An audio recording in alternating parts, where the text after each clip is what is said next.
समापन होता है तो एक यज्ञ की प्रार्थना है। तो वो सभी लोग परिवार के लोग मिलकर के यज्ञ प्रार्थना को बोलते हैं। और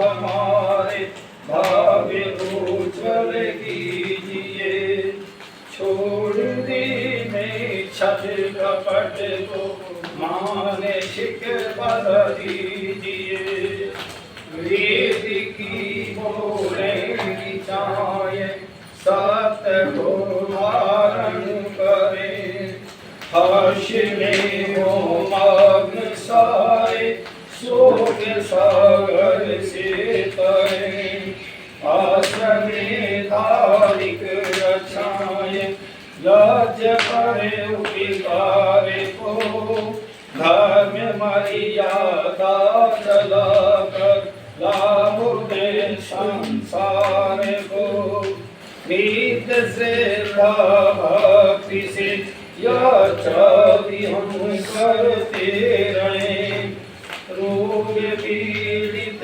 विश्व के संताप सब हरते रहें, पापी न मिट जाए मन से पापी अत्याचार की, कामनाएं पूर्ण हो में यज्ञ से नर नारी की, लाभिकारी हो हवनिहर प्राणधारी के लिए, वायु जल सर्वत हो शुभिगंध को धारण किए, स्वार्थ भाविक के हमारा प्रेम पथ विस्तार हो, इधन्य मम प्रसार तक प्रत्येक में गहर हो, हाथ जोड़े झुकाए मस्तक वंदना हम कर रहे, नाथ करुणा रूपी करुणा आपकी सब पर रहे, पूजनीय प्रभु हमारे भाव उज्ज्वल कीजिए, छोड़ी में छल कपट को मानसिक बल दीजिए, सुखी बसे संसार सब दुखी न कोई, ये अभिलाषा हम सबकी भगवन पूरी होय, विद्या बुद्धि तेज बल सबके भीतर होय, दूध पूत धन धान से वंचित रहे न कोई, ये अभिलाषा हम सबकी भगवन पूरी होय, सुखी बसे संसार सब दुखिया रहे न कोई, ये अभिलाषा हम सबकी भगवन पूरी होय। देखिए आज का जो यज्ञ किया है वो आज के दिन इनकी शादी हुई थी, कितना वर्ष हो गए? 33 वर्ष हो गए, 34वां वर्ष आज से प्रारंभ हो गया। मैं एक बात बताना चाहता हूँ, लोग बच्चों की रोज जन्मदिन मनाते हैं और शादी के वर्षगांठ मनाते हैं और ये अपना भी जन्मदिन मनाते हैं। मैं इतने वर्ष का हो गया। मैं तो एक बात कहता हूँ, मान लीजिए कोई बच्चा 20 वर्ष का हो गया तो 20 वर्ष की जो समय गुजर गया तो उसे ये चिंतन करे कि तू 20 वर्ष में तूने क्या किया, क्या नहीं करना, क्या किया और क्या नहीं किया, क्या करना था और क्या नहीं करना, ये चिंतन होना चाहिए। तो इसी प्रकार मैं इन दंपतियों से भी ये कहता हूँ कि भी ये सब आप चिंतन करें कि हमने 33 वर्ष में क्या उपलब्धि की है, कहाँ हमसे भूल हुई थी, जितना शादी हुई थी हमने वो क्या क्या जिम्मेदारियां ली थी, वो जिम्मेदारी हमारी पूरी करी हमने या नहीं करी। तो इसलिए ये सब हमें चिंतन करना चाहिए। कई बार खूब जो है जन्मदिन आता है और खूब जो है मिलक केक काटते हैं, वो क्या क्या काटते हैं केक वगैरह। इस तरह ये भारतीय भी जो है भाई जो दूसरी है ना उनकी परंपरा को ले रहे विदेशियों में। मैं ये कहता हूँ परमात्मा का चिंतन करो या जवान करो, इससे श्रेष्ठ और कोई काम ही नहीं है। और अपने जीवन के कार्य को देखो कि मेरे 5 वर्ष 10 वर्ष कैसे निकले हैं, मैंने कोई गलती तो ना किया या मैं भटक तो नहीं गया। जितना भाई विवाह संस्कार हो रहा था उस समय जो है ये भारतवर्ष में जो वैदिक परंपरा है उसमें जो है वो बहुत सारी शर्तें होती है। बता भाई तुम्हारे घर में अतिथि आए, कोई भूखा नहीं जाएगा, तुम्हें माता पिता की सेवा करनी है और औरों की सेवा करनी है और भी कोई वही तो सब तुम्हारी जिम्मेदारी है। और 7 कदम जो रखते जाते हैं उस 7 कदमों में 7 ही तरह की प्रतिज्ञाएं हैं। तो देखिए मैं आज कुछ उनको मैं याद दिलवाता हूँ। भाई तुमने अपने जीवन में जो 34 वर्ष गुजारे वह कैसे गुजारे, कहीं भटक गए या भूल गए या उनमें भी गलतियाँ की, तो ऐसा चिंतन हमें करना चाहिए। तो अब ये जो आज वैवाहिक वर्षगांठ है उस पर हम बड़ा महत्वपूर्ण कार्य है। महत्वपूर्ण कार्य तो ये है कि हमें एक प्रसन्नता भी आती है, नयापन भी आ जाता है, तो इसलिए ये ठीक भी है। चलिए विवाह संस्कार के समय एक दूसरे को दिए आश्वासनों एवं प्रतिज्ञाओं को स्मरण करने तथा एक दूसरे के अनुकूल बनने मित्र तथा सगा बनने का बहुत ही सुंदर अवसर है। देखिए पति पत्नी एक मित्र के रूप में होते हैं, इनमें कोई बड़ा है ना कोई छोटा है, ये अभिमान नहीं करना चाहिए। अब वो कहीं स्त्री दूसरे घर से लड़की बिचारी आई और तुम उसके रोक गांठो, ये नहीं है, उसका समान अधिकार है। हमारे यहाँ तो वैदिक संस्कृति में बिल्कुल दोनों को मित्र समान रूप में अपना जीवन यापन करना, ना कोई बड़ा है ना छोटा है। बल्कि हमारी वैदिक संस्कृति में तो भाई जो स्त्री को ज्यादा सम्मान दिया है, जहाँ शब्द आता है स्त्री पुरुष, और हम प्राचीन में देखें वहाँ सीता और राम का भी आता है, बहुत सारे आते हैं, रुक्मणी श्री कृष्ण जी। तो इसलिए हमारे यहाँ इन देवियों का बड़ा सम्मान है, ये भारतीय संस्कृति है। तथा मित्र बनाए रखना चाहिए। सुंदर अवसर पर किसी प्रकार के अंतर अथवा मतभेद को जड़ से उखाड़ने और गृहस्थ को सुखमय बनाने में वर्षगांठ मनाना बड़ा लाभकारी सिद्ध होता है। भाई तो बड़ी इनको प्रसन्नता है, एक दिन हम साथ जुड़े, फेरे पड़े, आज फिर हम उसको याद कर रहे हैं, तो इनमें भी एक प्रसन्नता आएगी कि भाई वास्तव में हमने जो अपना एक दूसरे को वचन दिए भाई हमारे पूरे हुए हैं। फिर आता है विधि, जिस दिन वर्षगांठ मनाना हो उस दिन पति पत्नी स्नान आदि से निवृत्त हो, सुंदर वस्त्र एवं आभूषण धारण कर और आचार्य के श्रीमुख से संकल्प उच्चारण कर आचमन अंग स्पर्श कर नवीन यज्ञोपवीत धारण करें। तो ये क्रियाएं कराएं। पश्चात ईश्वर स्तुति प्रार्थना उपासना स्वस्ति वाचन शांतिकरण करके और प्रातः सायं की आहुति देने के पश्चात पूर्णाहुति प्रकरण की आहुति ओम दोनों से घृत आहुति दें और पत्नी की हस्त अंजलि पति अपने सीधे हाथ की हस्त अंजलि में ले, पत्नी के अंगूठे पर पति अपना अंगूठा धर दोनों सीधे पूरब के मुख खड़े हों। ये मंत्र आचार्य दोनों को बुलवाए।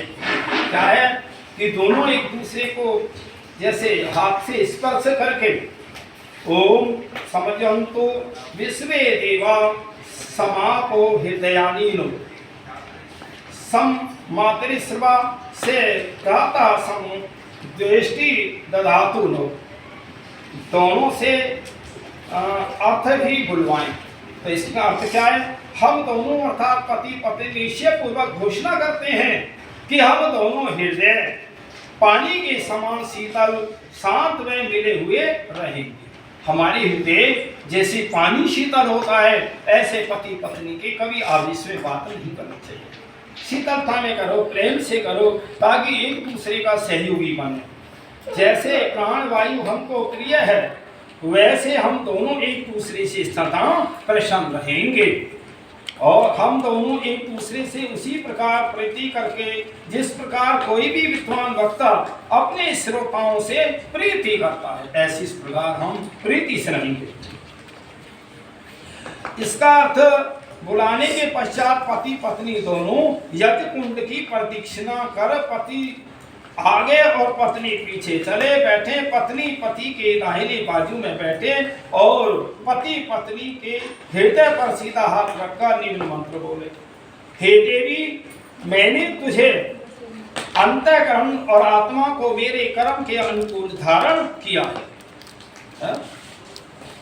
तुम्हारे अंतःकरण के अंदर मेरे चित्त के अनुकूल तुम्हारा चित्त सदा रहे। मेरी वाणी को तुम एकाग्र चित्त से सेवन करो।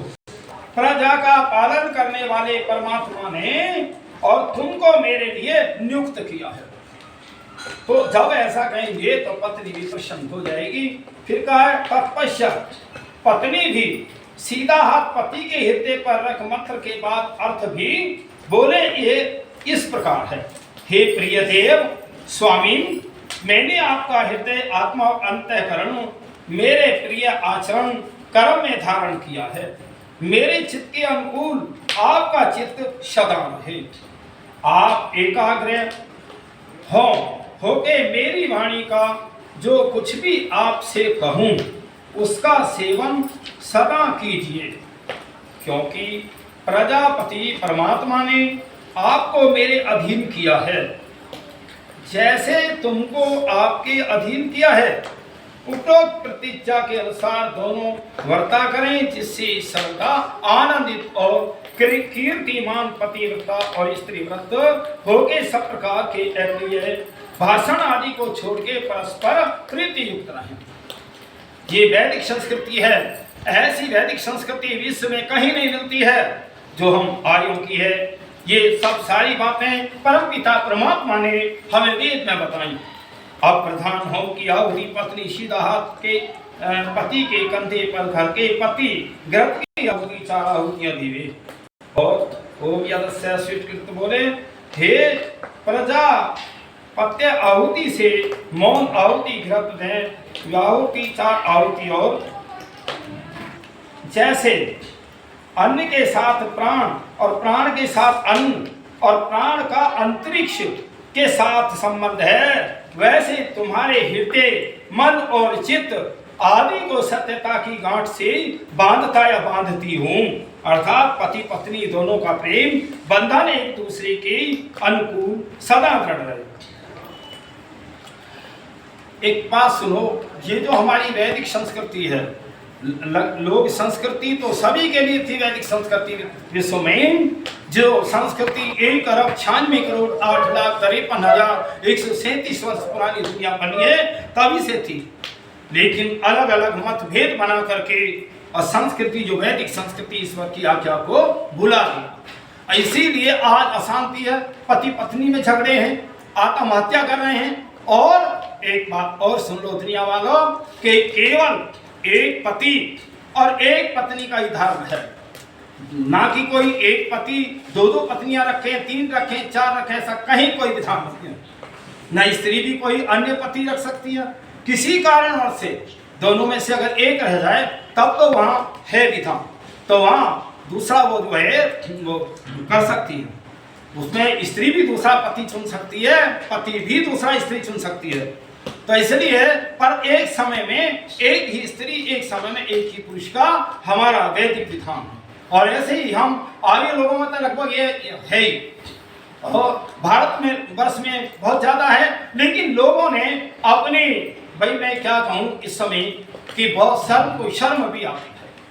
नहीं तो पत्नियों का विधान कहीं है ही नहीं। और जहाँ घरों में 2 या 3 पत्नी होंगी एक से अलावा, वहाँ रोज की जो है लड़ाई झगड़े होते। क्या इसी का नाम जीवन है? इसी का नाम मनुष्य जीवन है क्या? इसलिए विचार करो संसार के लोगों, वैदिक संस्कृति को अपनाओ, बहुत अच्छी संस्कृति है। तो मैं भाई मातृ शक्ति का अपमान नहीं होना चाहिए। तो इसलिए भाई मैं तो सभी से कहता हूँ, जो भारतवर्ष तो विश्व का गुरु रहा है, हमारे ऋषि मुनियों की बात को मानो, और ऋषि मुनि परमपिता परमात्मा की वेद की वाणी को ही तो मानते हैं। तो इसलिए मैंने वही थोड़ी सी ये चर्चा वर्षगांठ पर रखी है। मैं तो सभी सो दुनिया वालों सभी को कहता हूँ, इसी प्रकार वर्षगांठ मनाने चाहिए। और ऐसा नहीं कि बहुत ज़्यादा वो केक भी काटा, सब कुछ काटा और यज्ञ हवन न किया, दवा दावा न किया, तो फिर आपका वो जो कार्य है वो अधूरा। इसलिए भाई मैं तो परमपिता परमात्मा से कामना करता हूँ, ये दंपति जोड़ी जो मेरे पुत्र वधू और मेरा पुत्र ये 100 वर्ष तक खूब फूले फले और अपना ये अच्छे कार्य करते हुए और आगे बढ़े। वैसे वास्तव में ये बहुत अच्छी सेवा भी करते हैं, ऐसा नहीं है, ये बहुत अच्छे हैं। तो परमात्मा इनको बहुत आगे धन दान से परिपूर्ण करे, ऐसा मैं परमात्मा से कामना करता हूँ, प्रार्थना करता हूँ। परमात्मा मेरी प्रार्थनाओं को स्वीकार करो, स्वीकार करो, स्वीकार करो प्रभु। तो इसलिए ये ऐसे ही समारोह, चाहे जन्मदिन हो, विवाह का हो, चाहे वो वर्षगांठ हो, ऐसे शुभ कार्यों में हमें करते हुए परमपिता परमात्मा को हमें याद करते हुए और चिंतन करते हुए कार्य करने चाहिए। क्योंकि ये हमारा क्या है, हम तो मैं एक सुई का तो मालिक हो ही ना, मैं पता न शाम तक भी रहूँगा ना रहूँगा। तो इसलिए ये सारी चीज़ें, सारी वस्तुएं परमपिता परमात्मा ने दी हैं। जब भी कोई अवसर आए तो उस परमपिता परमात्मा का हमें धन्यवाद देना चाहिए। प्रभु तूने मुझे इतनी वैभवता दी है, इतना सुंदर शरीर दिया, तो उसको याद करते हुए हम 100 वर्ष तक जिए। तो इसलिए आज का कार्यक्रम यही समापन करना है, अभी ठहर जाए। ओम जौ शांतिरंतरिक्ष शांति पृथ्वी शांतिराप शांतिरोषधे शांति वनस्पतये शांतिर्विश्वे देवा शांति ब्रह्म शांति सर्वे शांति शांतिरेव शांति शामा शांतिरेधि। ओम शांति शांति शांति। ओम आयुबंद मत कर दीजिए। चतुर्देवाहितं पुरस्ताचिक्रमोचर पश्येम शारदः शतं जीवेम शारदः शतं प्रभवाम शारदः शतमदीना श्याम शारदः शतं गोयस्य शारदः शतं। ओम स्वस्ति ओम स्वस्ति ओम स्वस्ति ओम स्वस्ति। अभी मैंने जो ये वेद मंत्र बोला था, इस वेद मंत्र में तो मनुष्य की आयु 400 वर्ष तक लिखी है। 400 वर्ष भी आदमी जी सकता है, और 250 वर्ष का प्रमाण तो है। भीष्म पितामह 250 वर्ष के थे, जो 10,000 सैनिकों को तो रोज मार देते थे। खैर अगला विषय वो फिर आगे बताऊंगा, महाभारत का इतिहास सुनाऊंगा। आज का जो हमारा वो ये कार्यक्रम था, ये आज यही समापन होता है। ओम शम।